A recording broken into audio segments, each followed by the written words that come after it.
We get one back. A comeback could be on the cards here against Metz. Oh, yeah!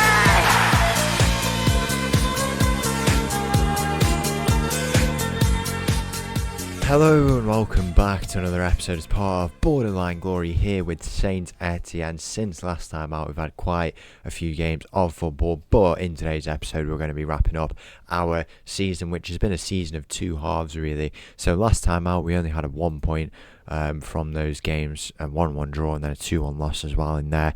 But it didn't get much better. For 5 games after that, we did not pick up a single win. That extended our record. I don't know if we can go and filter it. It doesn't look like we can anymore. That extended our record. I don't know. I was just testing something out there. To like 14 games, I believe, without a win in the league, which was not very fun at all. So 1, 2, 3, 4, 5, 6, 7, 6, 7, 8, 9, 10, 11, 12, 13 games without a win in the league. That was all in the second half. So 15, 17, yeah, literally all in the second half.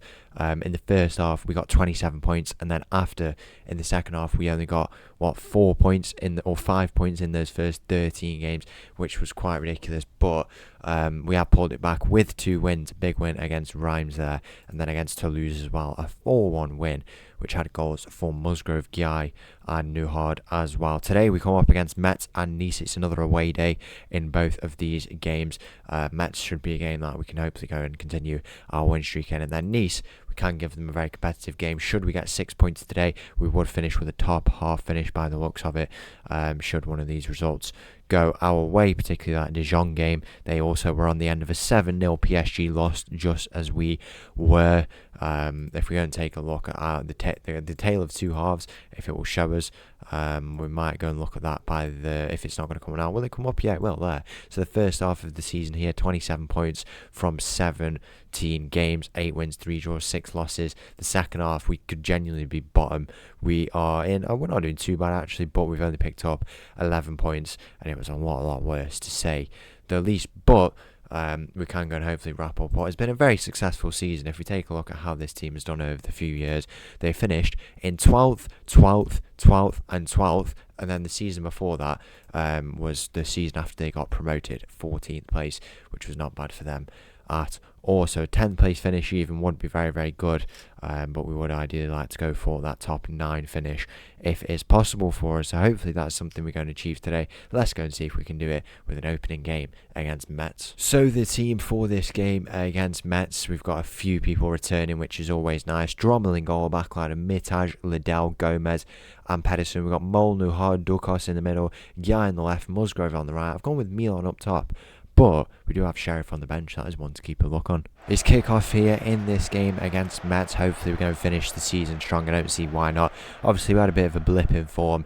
I think the frustrating thing is we couldn't pick up any wins. Obviously we had a few losses in there, a few draws, but we couldn't really pick up the 3 points when we needed to. And there was games where we had the chance to, and it just didn't come to fruition. But I think this team clearly has a lot of potential. Some of these boys are still looking to develop. We have lots of money to spend in this transfer window, and to be honest, there's not really too much cause for concern. It is a project at the end of the day that we are building here with this St Etienne team, and this is only the beginning. What a first season it will be if we go and finish. Even if we finish in 11th place where we are now, that's still an improvement from the last 5 seasons for this St Etienne team. What a shot that is from Mole, but it is a save from the Metz goalkeeper. Metz are a team quite far down in the table. I believe 15th or something like that. Obviously at the end of the episode we will have a bit of a summary. Metz there in 14th. We'll have a summary of our season just to take a look, and then I think this transfer window really will be a really big one. We want to bring in some experienced players. I think a big name player is probably the aim. I'm not going to share where I want to look. I've got a few ideas. There's kind of one position that I am looking at, and I guess you'll see that tomorrow, or in the next episode I should say, whether or not that is tomorrow, hopefully. So what will happen with that position, whether or not it gets an upgrade or potentially downgrade, who knows, but that change will come in hopefully by the next episode, should it happen. But as we've said, it'll be a big transfer window, not just for the transfers, but also for building up the dynamics in this team a little bit more, making sure they get nailed on a little bit more, having a very, very strong pre-season, and then just, maintaining this squad to be in a very, very good position. Some of these boys still have lots of potential to develop on, and I think that will be a really good thing in order to go and do. After 40 minutes gone here in this game, Metz with a chance. It is a header, and that is 1-0 here in this game. That is very frustrating. We're not doing very well from these set pieces. We've got to be defending better. What can we do?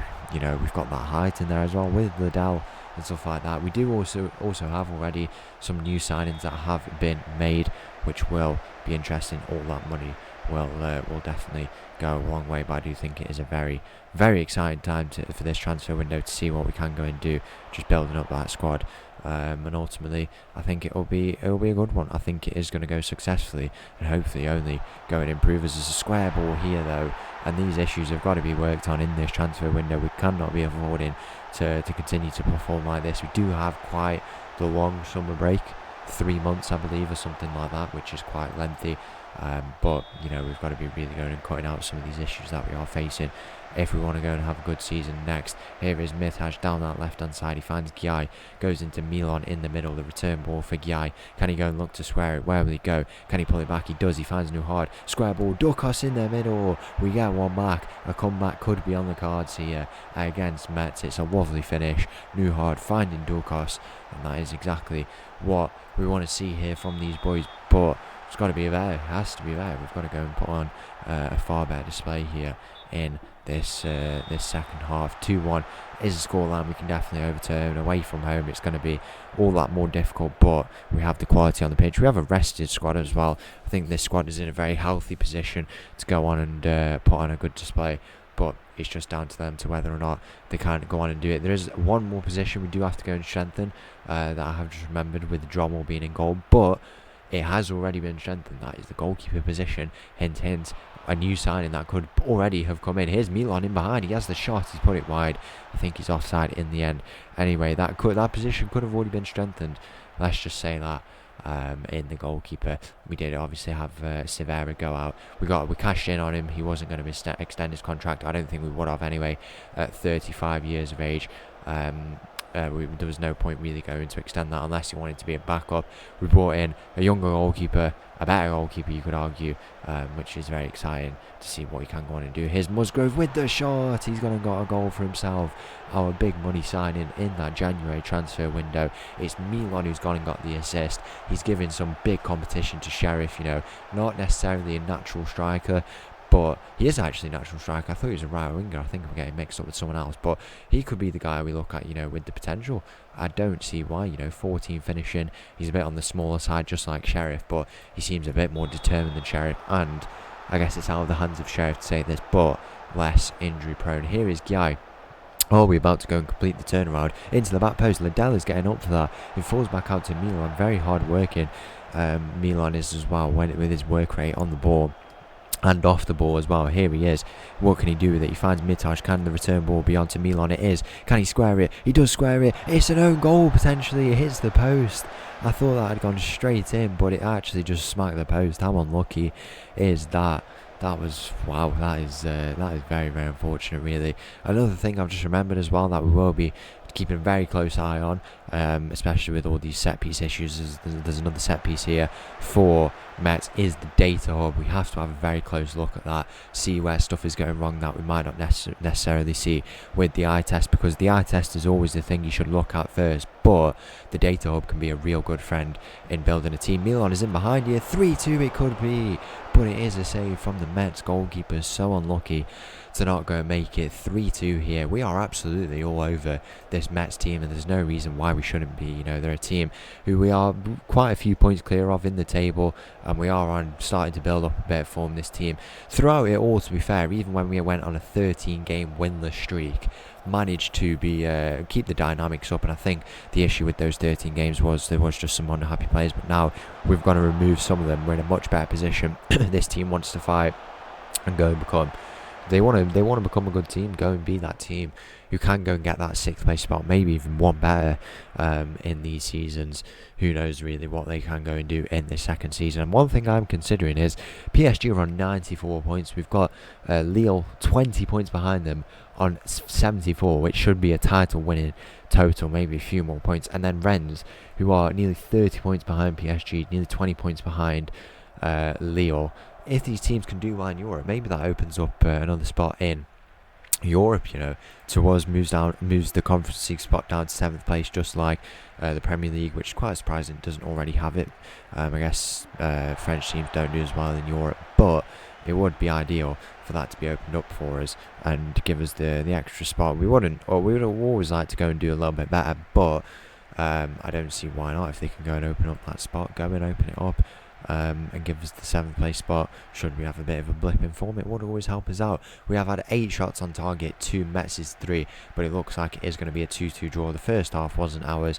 We managed to take a bit more charge in the second, and it looks like a draw and a point each will be a fair result. And the team for this second game against Nice, we've got Drommel in goal, backline, and Matsuda, Chukwu, Gonzalez and Pedersen. We've got Mole, Nohard, Dukas in the middle, Gay on the left, Musgrove on the right, and Milan stays up top. It's kick-off here in this game against Nice. It's going to be a tough one already at the back there. We've got to be looking to see that ball go in. Luckily, we've managed to cover it a little bit. Or the player might just go all the way himself. That is, I don't know what to say about that one. I don't know whether or not that's a good finish, or we should be doing a little bit better. Probably a bit of both. But what can you do? Within 2 minutes we have conceded. We need to take a look if we can cut out 2 key things of conceding from set pieces, and then how we do in the first 2 minutes. I think that could stop a lot of goals. When we take a look at the final stats for the season, you will see something.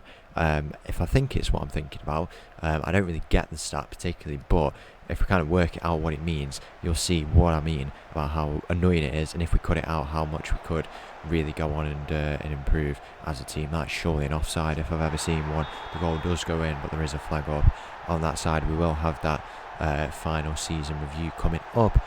If we get at least a draw here today, that would be 5 games unbeaten, which is always good to know. Even 4 games unbeaten is very impressive considering the position we were in with that kind of losing and drawing streak. It was 0 wins, 5 draws, 8 losses. We also got knocked out of the cup in that time. We did get a win in the cup, but then got knocked out. So I guess it was 1 win, 5 draws, 9 losses, which just isn't what you want at all, really. But most of them coming in the league did not lead to as many points as we could have taken in this second half of the season. But if we can rectify some of the issues that we do have, I think we'll be alright. Dukas is in behind here. Can he square it? He's always very good with these runs in the channels, and he finds Nuhard, who's also very good in the channel. We are playing them as channel midfielders because they do have the attacking quality, but it is very impressive to see from them. Musgrove is down here. Has he picked up an injury? He is injured. I am going to bring him off just to make sure he doesn't pick up anything worse. We will bring on Boto on that right hand side to go and see what he can do. Milan and Boto, could be the real youngsters in this team. Maybe we start to look away from Sheriff a little bit. Because he's good. I think he is good. He has the potential, but I think what does he have that Milan doesn't? Clearly, Milan is proving that he's not bad of a player at all. He's picked up 7 goals and 6 assists in only 17 league starts, which to be fair is quite a lot more than I thought he had. But he's been on a good run of form. Even in those games where we didn't do too well, he was still the ones getting the goals. Just imagine him in a very informed team. He got an assist in the last game, and aside from that, in a very informed team, I think he could do well. He's in behind here, and he does score to make it 1-1. It's a lovely finish. Whether or not he's onside, we will have to see. It's Guy with another assist for himself there. This goal is going to be disallowed. It isn't going to be disallowed. I thought it was going to be, but he has stayed onside, and this is what we're talking about with this guy. 169 centimetres, who cares? He could be a real top player in this team. He's going to got the goal to make it 1-1. If we can get another few points here, we will not finish in the top half. That has been confirmed, but a win here by the looks of it will send us to 10th place in the table. 10th place is very solid. We take that. It's 1 point below the exactly on the mid-table, but bang on 10 is very, very good. It means, we're not in a relegation battle at all, but we're just outside of those real top contenders, which I guess will be the aim for us in the next season. Bit of defensive work required from us there. It is clear, but only as far as another ball over the top, and that is well clear. In the end, we can be happy with that goal from Milan. Very, very good player we have on our books there. We do have a lot of potential in this team, and we just need to go and develop them, but maybe he is the one we have to look at. But anyway, it's a new second half for us here, a new half to go and do something. Whether or not we come away with the win, I think we are actually favourites for this game. I did see in the news something like that we could be, but I guess the game is to be played here.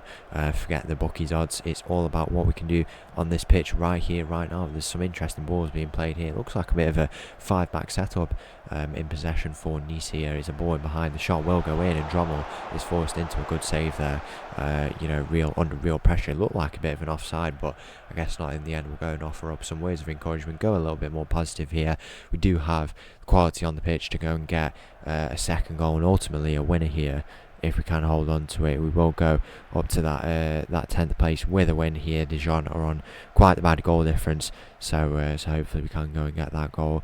As you can see, we're quite clear of a lot of these teams here, but then as well, still a lot of work to do if we want to get up to a team like this. I think that is where the difference is in these teams. It is the big name factor, and then as well, just having the potential and the tactic nailed on. Dorcas with a free kick, he's hit the post. So unlucky, so unlucky. We're still on here. Matsuda, who is the furthest man back and who hard is dispossessed, it's floating around, it's in behind, and Milan is unlucky to not score there in the end. 67 minutes on the clock here. As we're saying, that one big name player, contracts are expiring and some players will not re-sign. The first thing I did when it turned January 1st was look at players whose contracts were expiring, but I don't think that necessarily is the big players, because they decide a little bit later, and the players who have decided by January 1st are typically the ones who kind of want to move on already and have already made their mind up. So bringing in that big name player, there's one position I want to get nailed on, and then outside of that I think there's 2 positions that will probably need strengthening. There's a goal here. It's Dorcas who scores. It's 2-1 after 75 minutes. It's a lovely finish from Dorcas. He's up to ridiculous numbers for the season as well. He's up to 10 goals and assists, or 9 goals and assists for the season from midfielder. It's quite impressive, but he has had quite the attacking profile, so we can be very happy with that. We'll go and make some final changes, particularly defensive changes. Let's go and see out this game. Mitaj there. I'm going to bring on Nils Frolin for the final game of the season. We'll bring him on for Guy. He's not done too bad for himself, actually. Picked up a few goals and assists. Obviously not as many starts not as he's wanted to, but not as many starts as he would need to get quite a lot of goals. But he's had quite a few games for this St Etienne club. He's still with us, still going strong, and he can be very happy. We'll bring Montiel on there as well, and then we'll bring Sheriff on for Milan just to give him a few minutes. Obviously this is no means by any stretch of the imagination we're writing off Sheriff, but I think we have a lot of quality and there is going to be a lot of competition, which is always a good thing. The final few moments of our season here, and we've been very impressive. We're up to 10th place, 42 points, 15 points we've ended on in the final half, in the second half of this season. And if we can go and replicate something similar to this and a little bit better, I think we'll have a very good season coming up. The full-time whistle is going to go here, and we end the season 10th place, 42 points, and with a big win in our final game. So as we take a look back on this season, 34 games played, 11 wins, 9 draws, 14 losses. We did score 56 goals, which to be fair is the 6th most in this whole season. PSG managed to finish with 107. They finished 97 points, 32 wins, 1 draw, 1 loss, and they only dropped points in 2 games. Who was one of them 2? None other than yours truly in St Etienne, when they came and visited us at the start. Jeffrey Gichard, but 117 goals is ridiculous. 7 of those, or 8 of those across the 2 games did come against us. But the goals against, how did that favour us? We didn't do too bad. Oh no, we did actually. I thought it was the other way around. We had the 6th most goals scored, but the 5th most goals conceded. Usually in our teams we do have quite a good goal difference. Not this season, but what can you do really if we go back to the points here? Now, if we take a look at everything, a home record was actually not that good. 5 wins, 5 draws, 7 losses. We did have 32 goals, and only 20 points picked up. So that is definitely something we'll need to work on in the next season. Away form was not bad at all. Away form is typically where teams don't tend to do too well, but we did all right. Picked up more points away from home than we did at home, which is just ridiculous. The first half we already looked at this. The second half, I swear we were not okay. Yeah, we were down here. But we picked up some more points now. The last 5 games, second on form in the table, which is always good to see. The media did predict us to finish in 12th.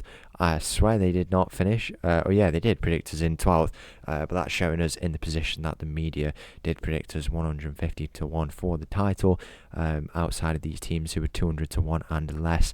But we did finish in 10th place. Now, if we go back to the combined, the thing I want to look at is this is interesting. This is the home and away record and the total, which is always cool to see. The XG table. Now, we finished in 10th place. Our XG position, expected points position, was 7th.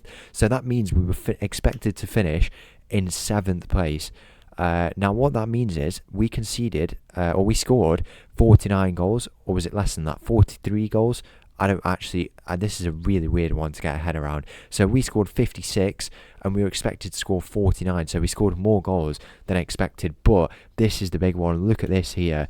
This is the biggest stat by far, by the looks of it. We were expected to only concede 45 goals. We conceded 58 or 59 goals by the looks of it. That led to, we were expected to get in total 56 points. We only got 49. Now, what that means is about the XG goals away or against, I should say, is that there's situations where we should not have conceded. How would I explain it? It's a very, very weird one. So we conceded way too many goals from positions where we shouldn't have. Now, I think what that could mean is that it is from the corners, and then as well very early on, the pressure is on early on, and you wouldn't expect teams to score. And then as well from the set pieces, they are kind of hard to be scoring against. So that is definitely one thing we'll need to work on. A home record is what we'll need to work on. And then as well, bringing in that big profile name, strengthening a few other areas of the pitch. And if we can go and do those, I think we'll have a very good St Etienne team coming up for you in the next season. If you did enjoy our first season here with St Etienne though, please make sure to leave a like and subscribe. Make sure to join the Discord down below. I'll leave you all with this little tune. Thank you for watching, and I'll see you all for another video soon. Thank you. Bye bye.